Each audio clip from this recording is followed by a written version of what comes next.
que eu ainda. Mas vamos lá, amados. Bom, graças a Deus nós, 14 dias na verdade, né, por conta aí do nascimento do meu filho, nós não tivemos aula na semana passada, mas eu vou fazer uma pequena recapitulação, ou melhor ainda, eu vou pedir para que cada um de vocês, assim, de uma forma muito resumida mesmo, só para eu saber o que está na memória de vocês, para que a gente parta daí, pode ser da última aula, a última, de repente, a leitura que você fez, ou assistiu, quem estava, deixa eu ver se está, não estava, agora não está também e agora também não está, então não está ninguém aqui ouvindo nada. Então, barulho aqui só. Quem estava, amados, na última aula, quem assistiu, quem leu, né? Então, se vocês tiverem aí alguma coisa para recapitular, e a gente parte então de onde vocês lembram. Pode começar, um por vez, para não dar confusão. Bom, nós estávamos vendo naquelas partes que mostra exatamente que a gente tem que prestar muita atenção na leitura. Sim. E ver mais de uma, né, as que dá para comparar, para que a gente possa entender profundamente. O irmão está falando a respeito, por exemplo, de quando há uma mesma passagem, no caso dos evangelhos, é isso? Nos evangelhos, na mesma passagem. Ótimo. Tem a gente comparar. Sim. E poder chegar num... Ótimo, sim. Nós vamos rever também isso aí. A gente terminou falando das expressões que só existem naquela língua. Expressões idiomáticas, né? Isso também, quando eu mostrei, é só para dar um exemplo na nossa língua, mas na Bíblia também tem. É por isso... Bastante. Bom, quando a gente lê, a gente pensa que tudo é literal. E aquilo que está escrito, a gente pensa, bom, maçã é maçã, esse exemplo que já dei um bocado de vezes aqui, maçã é maçã. Mas como que vai passar pela cabeça nossa que a gente lê a palavra maçã e não se refere a maçã? A gente vai pegar outra palavra também aqui, que jamais, entendo eu, que lendo a gente ia imaginar que significa outra coisa, porque está literal lá, está falado a respeito inclusive de um animal. Como que a gente vai entender que não é um animal? Aí vocês daqui a pouco vão descobrir o que eu estou falando. Então, assim, são expressões idiomáticas, né? E a gente não sabe disso apenas lendo, a gente precisa de fato estudar aquelas expressões. Então, não é tão tranquilo assim o entendimento da Bíblia. Por outro lado, não é um bicho de 7 cabeças. É só a gente mesmo ter essas regras básicas para que a gente possa, então, estar estudando adequadamente. E aí, ao longo do tempo, né, no estudo, a gente vai compreendendo a Bíblia, inclusive ligando uma coisa com a outra, e aí vai facilitando a nossa compreensão. Ou seja, é necessário nós gastarmos tempo para estudar a Bíblia. A Bíblia não foi feita, ela não foi criada, ela não foi confeccionada para ser lida, e sim para ser estudada. Só que o problema nosso é que a maioria de nós lê a Bíblia. Quando lê. Mas ler também não... né? Tem a vantagem de ler? Só ler? Claro que tem. Você vai ficar familiarizado com textos, com livros, né? História. Tem um proveito ler também, apenas ler, mas não é suficiente. Então essa é a questão. Então a gente já aprendeu que, por exemplo, abrindo o Evangelho, principalmente os Evangelhos, né? E principalmente os 3 primeiros Evangelhos, que nós chamamos de sinóticos, ou seja, que são sob o mesmo olhar. Geralmente uma passagem vai ter um e tem outro. E aí a gente já viu que... A gente viu, né? Sim.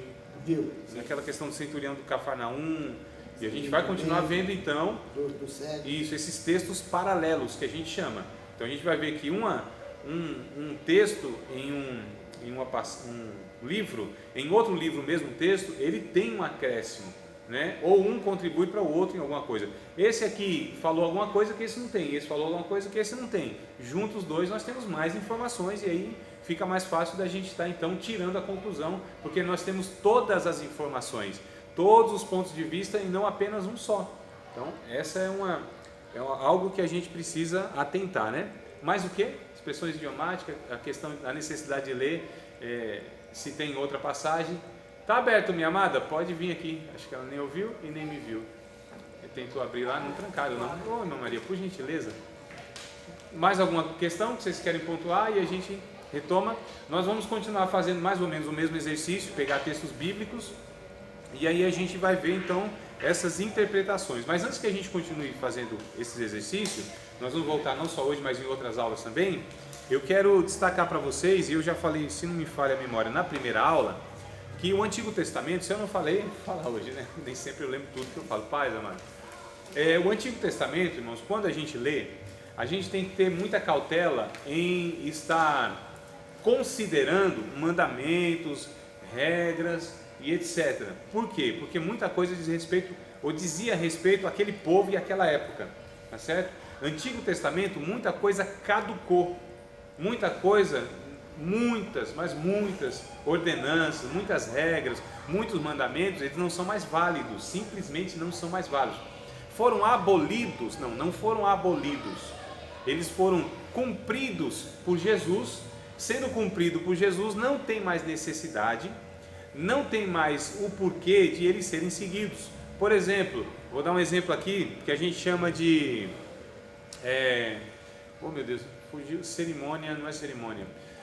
A gente chama, as cerimônias também a gente vai ver que não cabe mais, né? Matar animal, dia sagrado, circuncisão. Então tem práticas que para nós não tem significado mais. Teve naquela época para aquele povo, cumpriu, né, um propósito, era necessário aquilo. Mas Jesus, ele disse, eu não vim abirrogar, eu não vim tirar de vigor a lei, eu vim cumprir a lei. Então Jesus cumpriu e aquilo precisava ser cumprido, inclusive porque aquela forma de entender a vida com Deus, ela era uma revelação parcial, né? Hoje nós temos a revelação ela plena, que é o Novo Testamento, que é a vinda de Jesus, que é a vida de Jesus, e Jesus é o exemplo maior. Então já não precisa mais daquele cordeirinho sendo sacrificado. Jesus foi o cordeiro, e o João Batista disse, eis aí o cordeiro, sim. Pastor, por que tem denominações que ainda guardam o sábado? Justamente por falta dessa compreensão, né? E aí a gente vai pegar textos, porque Paulo escreve uma carta toda só para lidar com isso, que é o Gálatas. Nós vamos ver daqui a pouco Gálatas. E ele vai falar assim, como vocês começaram pelo Espírito e estão acabando na carne? Vocês querem guardar a lei? Então ele disse assim, quer viver pela lei? Não tem problema. Só que se tropeçar em um ponto é culpado de todos. E aí a gente vê que no Antigo Testamento ninguém cumpria a lei. Ninguém conseguia ser perfeito. Só Jesus foi. É por isso que ele satisfez a justiça que havia a exigência na lei. Agora nós, homens, mulheres, gente imperfeita, se a gente quer viver por essa lei, se a gente errar em algum ponto, irmão, somos culpados de tudo, e aí não tem como viver pela lei. E aí o sábado, por exemplo, ele é colocado pelos adventistas, sim, por exemplo, né?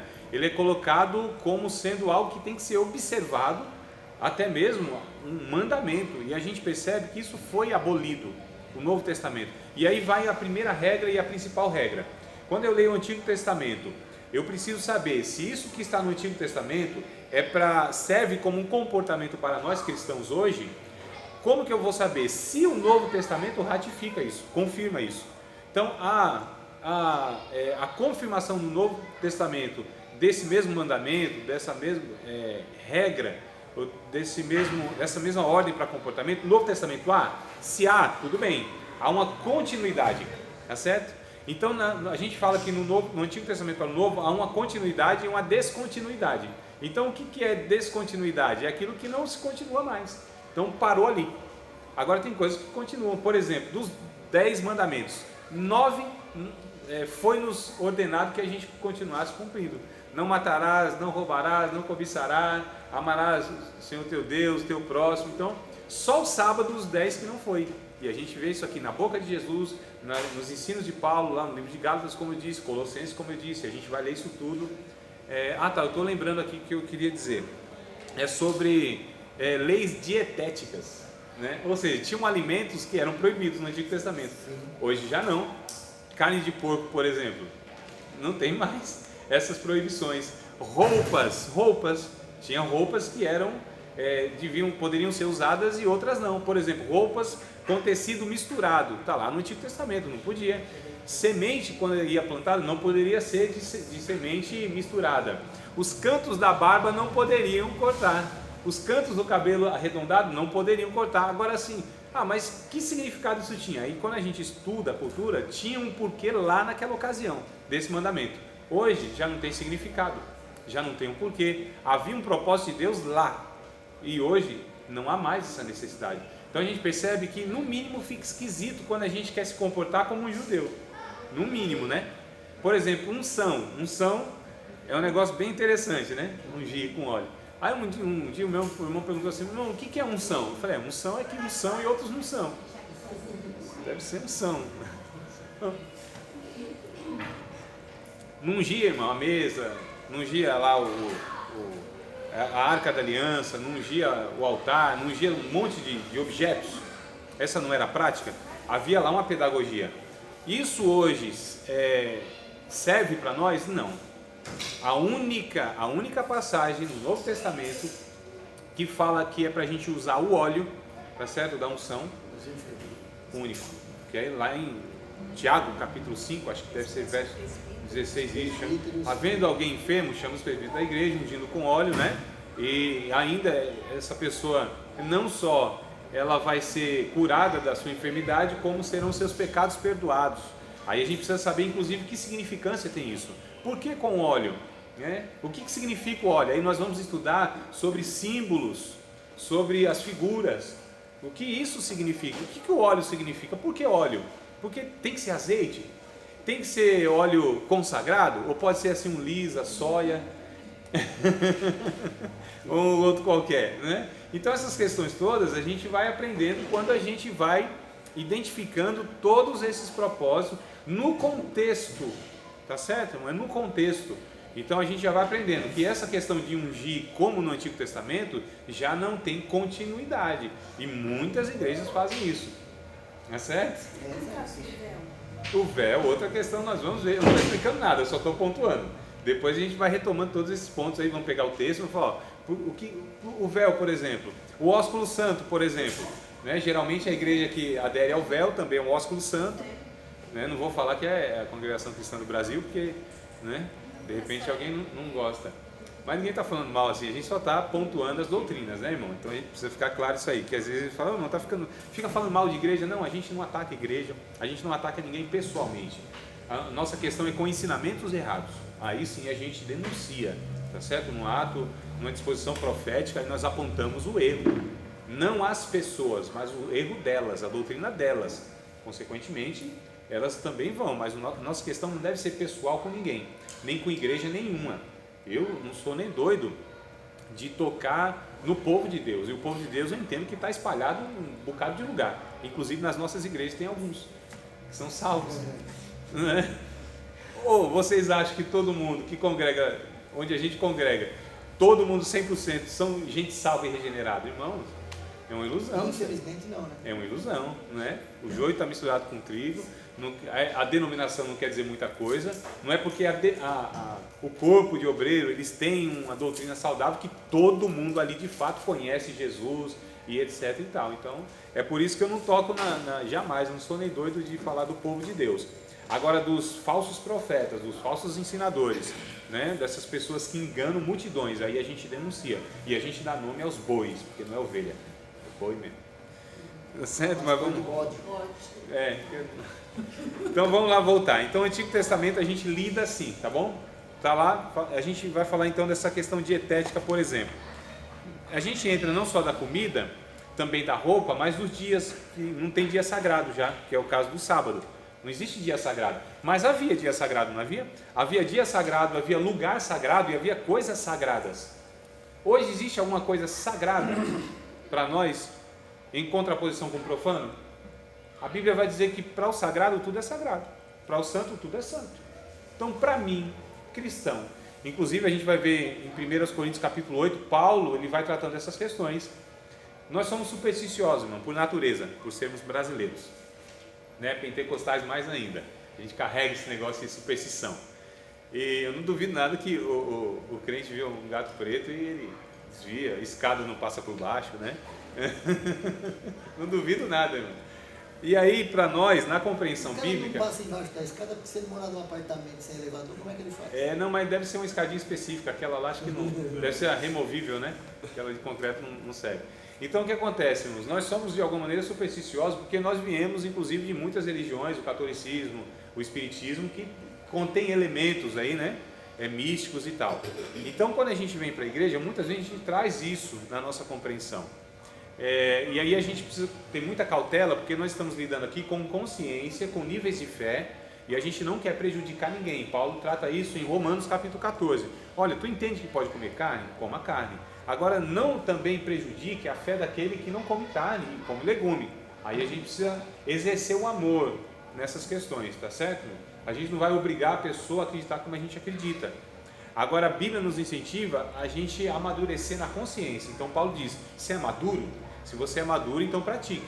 Agora, se você não é maduro e quer praticar, vai ferir a tua consciência. E aí é um perigo. Então, também não pratique alguma coisa só porque eu estou falando. Você precisa ter a convicção pela palavra de Deus que aquilo não te prejudica, né? E aí é questão mesmo de níveis de fé, de consciência e de maturidade, tá? Então, eu vou colocar textos bíblicos aqui, e talvez algum de vocês falou, nossa, está muito estranho, André. Não era assim, eu não creio assim, não vejo assim, tal. Eu não vou querer forçar ninguém a nada, eu só vou expor os textos bíblicos e falar, tá falando isso aqui. Por exemplo, irmão, a gente entende, e nós somos ensinados muitas vezes, inclusive, e é por isso que nós estamos aqui, para corrigir esses erros e está tudo certo, né? Ainda que os nossos líderes aí de repente continuem ainda ensinando alguma coisa, faz o seguinte, ora por eles e incentiva eles a vir para cá também. Né? Mas ame-os, é sério mesmo. E aí o que acontece? A gente entende que tem coisa que a gente precisa, que tem coisas que podem estar emacumbadas, não é? Uma comida, por exemplo. Agora a minha pergunta é, para um cristão, ele deve ter receio de alguma coisa que foi lá enfeitiçada, oferecida ao capiroto? Não? E se de repente entregar para ele assim uma coisa que foi oferecida antes? Segundo o entendimento que eu tenho que a palavra ensina, que Paulo diz, se você não souber, se você não tem consciência de que foi oferecido, ora e come sem o menor problema. Se você tem consciência de que aquilo foi uma coisa oferecida, você deve se abster disso. Bom, onde está escrito isso aí? Na Bíblia, numa passagem. Veja bem, vamos compreender o que Paulo está falando. Isso é 1 Coríntios capítulo 8, tá certo? Paulo está desenvolvendo. Eu não sei endereço, não. 1 Coríntios capítulo de número 8. Eu não sei endereço, não. Isso, mas precisa saber, meu irmão. É bom que saiba. Eu não consigo decorar. Pode ler tá até lá, decorar. Mas eu não sei que lugar. Até aprender e memorizar, melhor dizendo. Decorar não é muito bom mesmo não, mas aprender e memorizar é muito bom. O capítulo 8, Paulo ele vai trazendo, irmãos, todo o capítulo, irmão. Todo o capítulo. Isso, precisa ler todo o capítulo. Para entender, né? Exato. É isso que a gente está incentivando aqui, né? Todinho, irmão. 1 Coríntios. Todinho. Então vocês leem lá porque aí vai ter uma compreensão melhor, tá? Mais adequada. A questão é, Paulo ele vai trabalhar sobre a questão de coisas que são oferecidas, e aí a gente precisa entender o contexto cultural e histórico. Toda a carne na cidade de Corinto, antes que ela fosse para o açougue, ela era oferecida aos deuses. Toda a carne, tudo que era vendido no açougue. Tanto é que ele fala, você pode comer carne à vontade e nem pergunte a procedência, de onde veio. Que é bom saber mesmo. Isso. Porém, ele vai dizer inclusive aqui, ele vai falar assim, foi sacrificado ao ídolo? Ele pergunta, o que é o ídolo? Ele responde, nada. Então, se foi sacrificado o ídolo não é nada, para a compreensão do cristão que sabe que só Deus é Deus e o resto não é Deus, então, irmãos, o que o diabo pode amaldiçoar aquilo que Deus abençoou? E eu pergunto, o que nessa terra, nessa criação, nessa vida não é de Deus? A planta e espada de São Jorge, por exemplo? Não, por aí, Deus fez que criou tudo. Vocês percebem então quando às vezes o espiritismo, outras religiões, elas querem se apropriar de algum elemento, de algum símbolo, de alguma coisa, para dizer que aquilo é do diabo? Não, irmãos, tudo é de Deus. Tudo é de Deus. 1 Timóteo capítulo de número 4 está dizendo o seguinte: pela oração e pela palavra tudo é santificado. Então nós não consagramos nada, porque sabemos e entendemos, e nós somos de Deus, e tudo que há nessa criação é de Deus. Se é de Deus, é abençoado. Agora, se eu recebo com ação de graça ou não, é outra história. Agora, se eu tenho uma complicação de entendimento na cabeça, então cautela.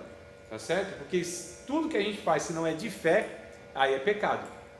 Se há dúvida no que se faz, aí já é o pecado.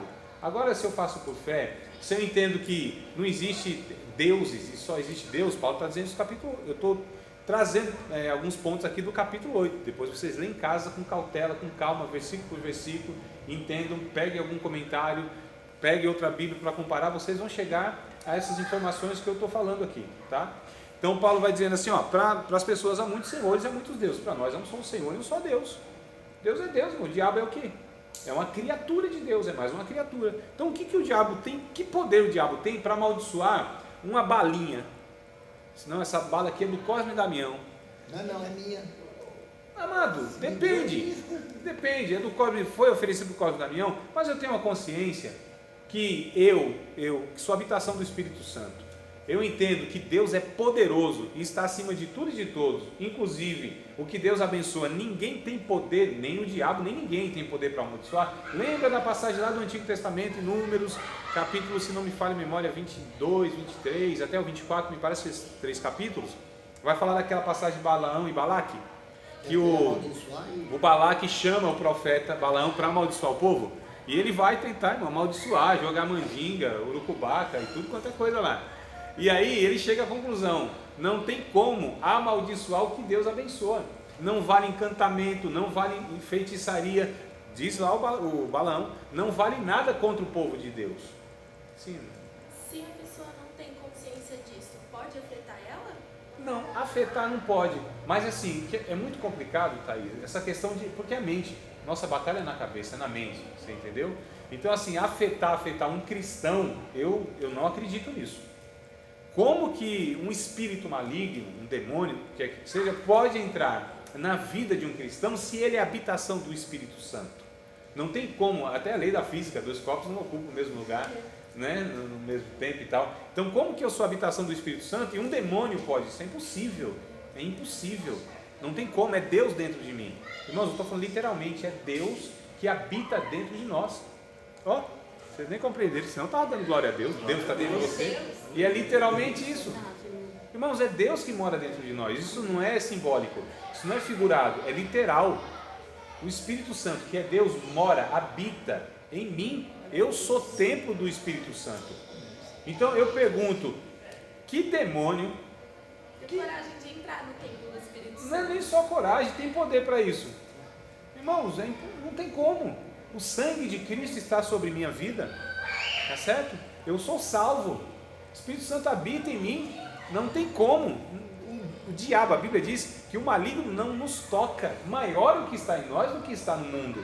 Então, na verdade, o problema que nós temos é de consciência, é de maturidade, é de fé mesmo, né? Mas é lógico que isso precisa ser trabalhado, isso que eu falei para vocês, isso se chega por uma convicção do entendimento da Bíblia. Isso não é uma coisa imposta. Não, vai lá e pode fazer o que... Não é assim. As pessoas ficam prejudicadas porque o negócio é a consciência. Aqui está o problema todo, né? Então, se nós entendemos isso e a Bíblia nos garante isso, então tranquilo, não tem problema. Mas eu também não vou tentar Deus, eu também não vou ostentar, né, que eu sou super espiritual, entendo tudo e vou provocar. Não é isso. A gente lida com as coisas tranquilamente. Por exemplo, se um macumbeiro fala assim, janta comigo, vamos lá, não tem problema. Por educação a gente vai, a oportunidade da gente compartilhar a palavra de Deus, né? E ele diz assim, mas você sabe que isso aqui é oferecido a minhas entidades aqui, né? Sinceramente, para mim não tem problema, porque as tuas entidades para mim não tem poder nenhum. São criaturas de Deus, espíritos que caíram inclusive, né? Serão julgados. Na verdade, eu acredito que não existe 1 centímetro quadrado na criação que Deus não possa dizer é meu. Então tudo é de Deus aqui, tudo é abençoado por Deus. Inclusive eu vou pegar essa oferenda que você diz que é da sua entidade lá, eu vou dar graça, eu te agradeço pelo alimento, porque tu é que é poderoso para trazer isso na nossa mesa. Ele não reconhece, ele acha que é o Deus dele, mas o Deus dele não é Deus de coisa nenhuma, é uma criatura tua, ele não sabe. E eu vim aqui para apresentar para ele que na verdade o Senhor é Deus dele também. Como Deus é Deus de Satanás também, Deus é Senhor de Satanás também, Deus manda no inferno também, e tudo aquilo que Satanás quer amaldiçoar, Deus tem poder para reverter isso em bênção. Acabou, amados, Isso é ensinamento bíblico, é coisa tranquila, não é? Então a gente fica... É claro que não dava para falar isso na frente dele, porque senão ele já ia querer socar, né? Não. Mas- A minha patroa, ela é espírita. Sim. E eu como a comida, nunca passei mal, graças a Deus, né? Porque o Espírito Santo está dentro de mim. E eu oro ali, eu falo assim, muito obrigada por esse alimento, é a mão de quem fez. Ela fala amém ainda. Pronto, então tá tudo certo. Agora foi, ó. Agora até o negócio engrenou, tá vendo? A unção. Agora veio. É unção. Então, assim, Sim, amado. Mas assim, vamos pegar os textos bíblicos, vamos trabalhar. Eu só estou dando aqui uma pincelada para mostrar para vocês que assim, a gente muitas vezes hoje pega. Estava tão bom sem isso, né? Então não vai sem isso mesmo.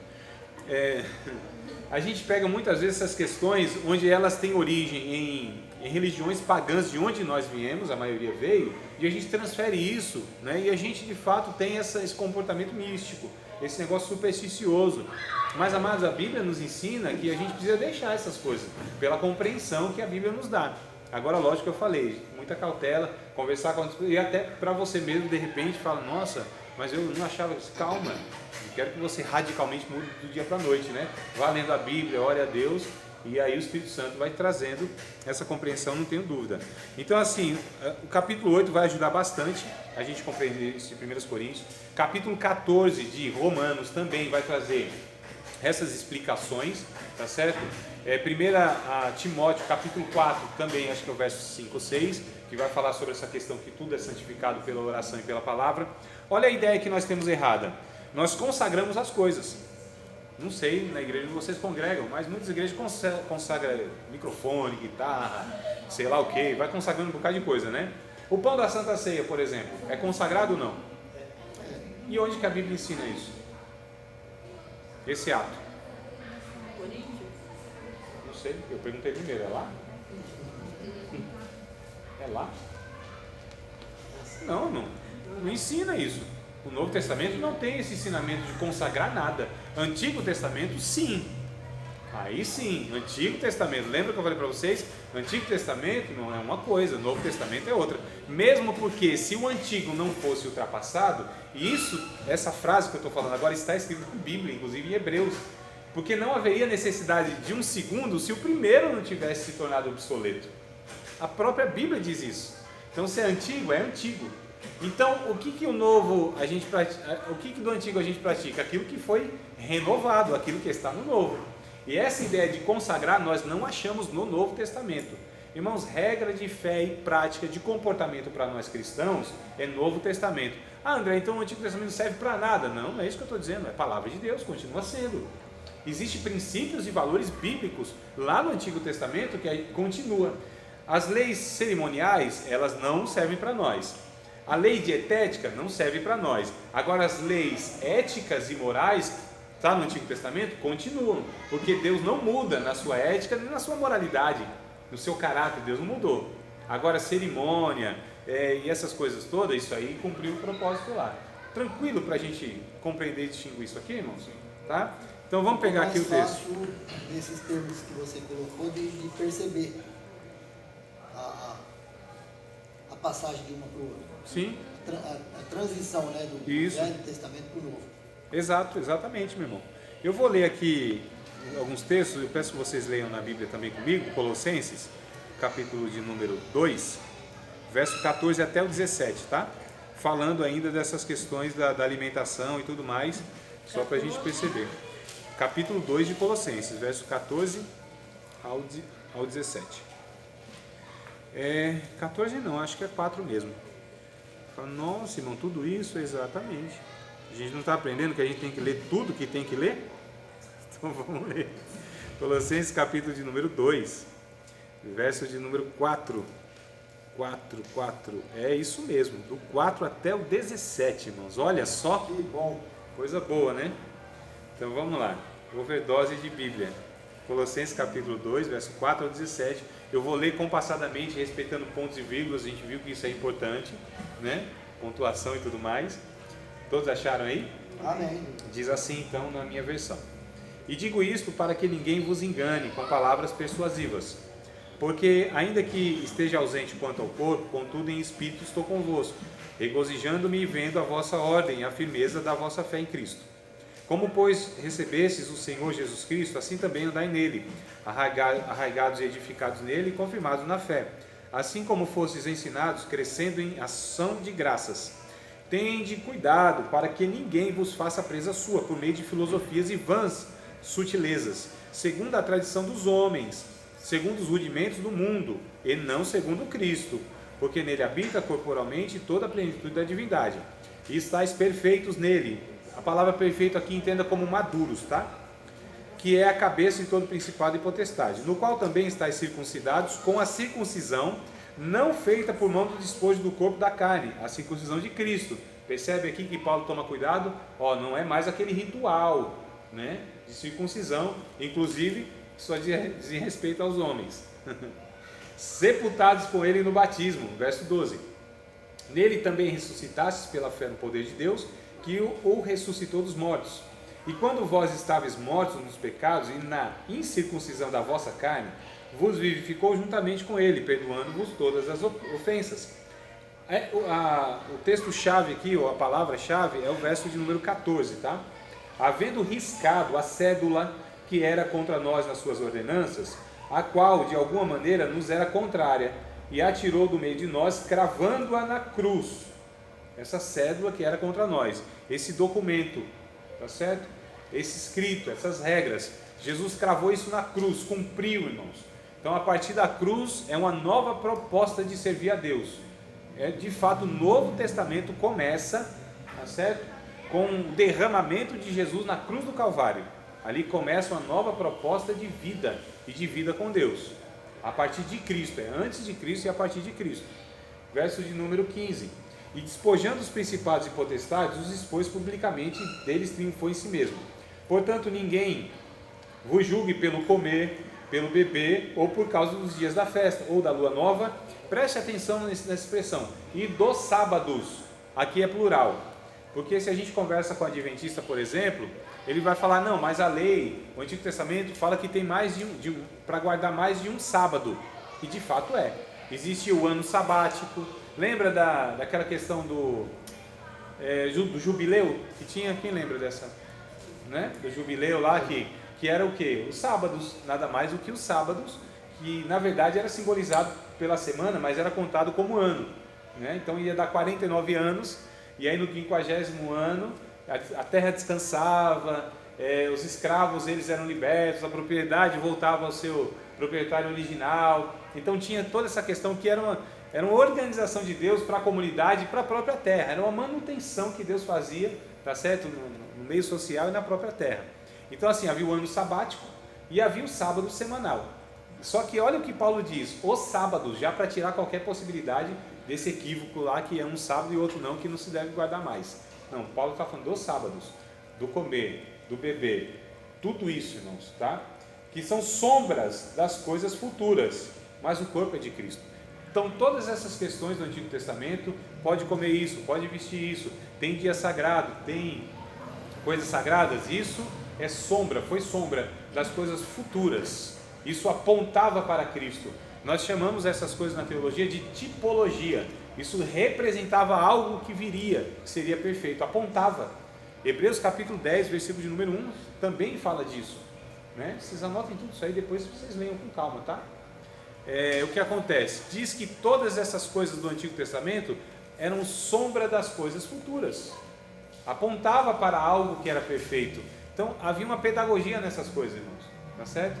E em Cristo, então, já nos foi, Gálatas capítulo de número 3, agora não vou me lembrar exatamente, deve ser verso 20, 21, que diz, então para que serviu a lei? Perguntava isso para Paulo. Então a lei não serviu para nada? Não serviu, para nos levar até Cristo. A lei nos levou até Cristo, chegamos à maturidade, não precisamos mais da lei, porque já nos foi conduzido a lei até Cristo. Paulo vai dizer, em Gálatas aí 3, 20 ou 21, vai dizer que a lei era um pedagogo, uma espécie de pedagogo. O que era o pedagogo da antiguidade? Era aquela pessoa que cuidava da criança enquanto era criança, educava e tal, até levá-la à maturidade. Levou à maturidade, então já não precisa mais do pedagogo. É o que Paulo está comparando em Gálatas, capítulo de número 3. Ele diz assim, a lei nos serviu para levar a Cristo. Chegamos a Cristo, então não precisamos mais da lei. Então a lei teve o seu cumprimento, a sua utilidade. Ela é inútil. É Paulo que diz isso em Gálatas, tá, irmão? Mas vamos lá para não assustar muito vocês assim, nessas falas. Então o verso 17 é interessante, que ele vai falar que essas coisas são sombras das coisas futuras, né? Vamos a partir do verso 18, que eu quero dividir do 18 até... desculpa, não, vou pular, eu vou para o 20, do 20 ao 23. Olha que coisa interessante. Verso 20 ao 23. Do mesmo capítulo aí, da mesma passagem, tá? Se, pois, estáis mortos com Cristo, quanto aos rudimentos do mundo, Paulo vai chamar essas coisas de rudimentos do mundo, coisa dos homens, tradição dos homens, coisa que não tem nada a ver com inspiração divina. Por que vos carregam ainda dessas ordenanças como se vivesses no mundo? Tais como, não toque, não prove, não manuseie. As quais coisas todas parecem pelo uso, segundo os preceitos e doutrinas dos homens, perecem pelo uso, segundo os preceitos e doutrinas dos homens, as quais têm, na verdade, alguma aparência de sabedoria, em devoção voluntária, humildade e em disciplina do corpo, mas não são de valor algum, senão para a santificação da carne. Então, olha só, não tem valor espiritual essas coisas, irmãos. Tá certo? Se abster disso e daquilo, né? Guardar dia. Tinha local específico para adorar a Deus? Não podia ser em qualquer local. Onde era? Era o templo de Jerusalém. Não poderia ser em outro lugar de forma nenhuma. Nenhum sacrifício poderia ser oferecido se não fosse ali em Jerusalém. Lembra quando o povo foi cativo lá para a Babilônia? Não sacrificava mais, não adoravam mais, não cantavam mais. O Salmo 137, se não me falha a memória, acho que é 137 mesmo.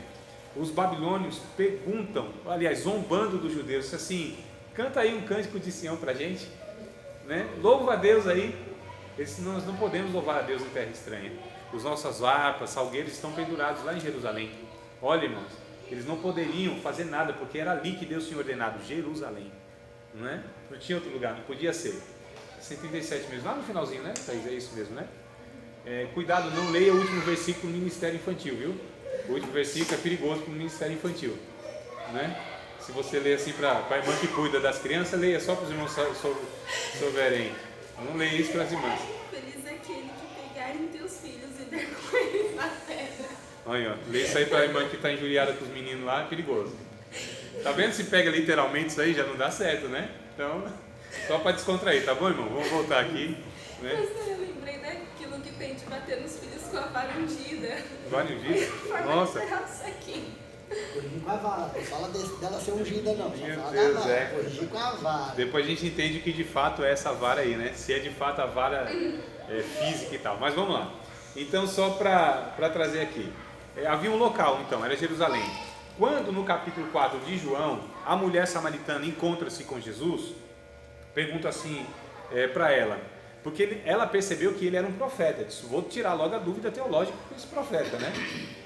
Senhor, fala pra gente aqui, onde é o lugar onde deve se adorar? Porque os judeus dizem que é em Jerusalém, mas os nossos pais dizem que é nesse monte aqui, o Monte Gerizim. Onde é que se deve adorar? O que Jesus responde? A hora vem, mulher, e agora é, que os verdadeiros adoradores adorarão o Pai, em espírito e em verdade. Porque o Pai procura tais que assim o adorem, porque Ele é espírito. Nem Jerusalém, nem Samaria. Não existe mais lugar para adorar a Deus. Porque a proposta do Novo Testamento, a adoração é na vida, enquanto se vive, né? Mas infelizmente ainda nós temos essa mentalidade que se não tiver em um lugar, a gente não adora. Eu não estou dizendo para ir para o outro extremo e desprezar a igreja totalmente, não é isso, irmãos, tá? Tem que ter muito cuidado com isso aqui. Só que a Bíblia, porque senão a gente fica nesse negócio religioso mesmo. E se eu não for para a igreja eu não vou adorar a Deus.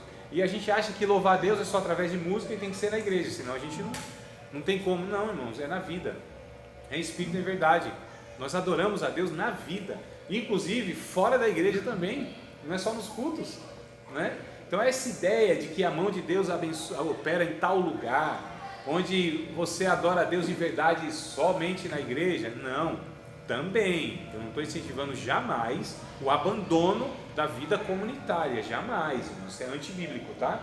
Mas por outro lado, a gente não pode se limitar a essas questões, somente, porque isso é religioso, isso é velho testamentário, não é no Novo Testamento, né? Então a gente percebe que não há mais lugar. Onde se adora a Deus hoje? Se tiver, meu irmão. Qual a dificuldade? Se Deus, porque lembra daquele texto de João, lá onde Jesus prega uma mensagem dura, mas é dura. Pense numa mensagem dura, irmão. Vocês acham que os pregadores aí... Não, Jesus, ele pensa, é uma mensagem dura. Pregou. Tinha assim, alguns milhares ouvindo. Todos deixaram, todos. Só ficou os 12, que eram os discípulos, né, mais chegados. E aí Jesus, se fosse igual a gente, líder, pastor igual a gente assim, já ia ficar assim apavorado. O povo deixou todo mundo, deixou a gente, a nossa liderança, só por causa de uma mensagem. A gente ia falar, não, calma aí, vocês entenderam errado, vem aqui, pô, vamos, né? Ou então, se sobrou os 12, pelo menos 12 ficou aqui, deixa eu cuidar desses 12. Deixa eu cuidar desses... Esse cara tá doido. Então, veja bem, deixa eu cuidar desses 12 aqui. Jesus disse, se vocês quiserem, pode ir também. Foi isso, meu? O que Pedro responde? Para onde irei? Para Para quem quem irei? nós iremos? Ah, nós já aprendemos isso, então. Para quem iremos nós? Mas muitas pessoas já falam para onde iremos nós. Onde, irmão? Tanto faz. É por isso que não está escrito onde. É para quem? É em quem nós adoramos. É a partir de quem nós adoramos. É em quem nós vivemos. É em quem e a partir de quem nós agradamos a Deus, adoramos a Deus, e Deus nos ouve a partir de quem, não é de onde. De onde, irmão? Tanto faz. Por que tanto faz? Porque agora eu entendo que tudo isso aqui está sendo redimido pelo sangue de Cristo. Não é só o ser humano, é toda a criação pelo sangue de Cristo está sendo redimida. Então Deus está resgatando toda a criação, irmãos. Então pode adorar a Deus aonde for, que Deus recebe a adoração. Não precisa ter mais sacerdote, não precisa ser mais um lugar específico, não precisa ter ninguém intermediando. Você não precisa cerimonialmente estar puro, não precisa mais de cerimônia nem ritual nenhum, tá certo? É você e Deus onde estiver. Isso deveria ser para nós uma libertação enorme, irmãos. Porque onde nós pisássemos, nós entenderíamos, aqui eu adoro a Deus, aqui eu adoro a Deus, aqui eu adoro a Deus, no emprego eu adoro a Deus, na escola eu adoro a Deus, em casa eu adoro a Deus, com a vizinhança eu adoro a Deus, longe dos olhos dos meus irmãos, do meu pastor, dos meus líderes, eu adoro a Deus. E isso nos traria uma responsabilidade da testemunho de Deus onde nós estivéssemos. Agora, o que infelizmente muitos hoje fazem, que eu acho impossível, tem a sua vida social, sua vida particular ou familiar, pessoal, né? Sua vida profissional e sua vida ministerial. Como é que consegue compartimentalizar tudo isso? Como é que consegue ter essa vida assim, aqui eu sou de uma forma, aqui sou de... Isso não acontece? Acontece ou não acontece? Sim, acontece. Por quê? Porque nós colocamos na cabeça das pessoas que na igreja elas devem adorar, mas lá fora, aqui sim, aqui Deus está te vendo, irmão. Né? Aqui o Espírito Santo vai revelar alguma coisa. Não, amados. Quem não vê na igreja Está no pecado, isso. Então, lógico que sempre nesse equilíbrio. A gente não vai abandonar a igreja. Mas e se eu tiver alguma dificuldade, de repente não poder vir no templo? Aí é por isso que nós temos crentes que não conseguem no seu quarto orar a Deus, estudar a palavra, buscar a palavra de Deus, não consegue ter a sua comunhão com Deus quando o pastor não está perto. Ou seja, irmãos, nós somos ainda muitas vezes dependentes de todo aquele sistema cerimonial, não é? Lembrando sempre, isso é importante, irmão, é bíblico e é do Novo Testamento, que a gente se junte para adorar a Deus de quando em quando, em algum lugar. A igreja, ótimo, não dá? Na praça, pode ser, na casa de alguém, não tem problema, numa esquina, numa praça, tanto faz, irmãos. Agora, lógico que a gente concordou em estar participando de uma comunidade de fé, onde nós assumimos responsabilidades, etc e tal, não é? Mas só ali, resume-se ali, não.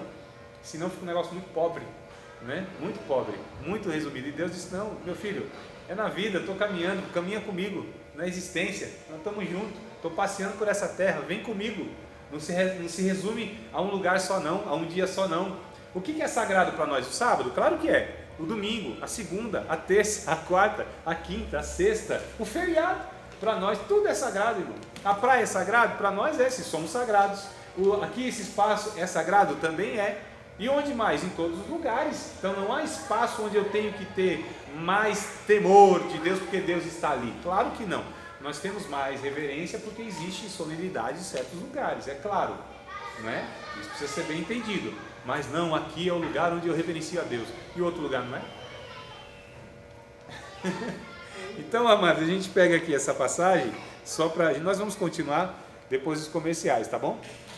A não ser que vocês tenham uma pergunta fácil e rápida.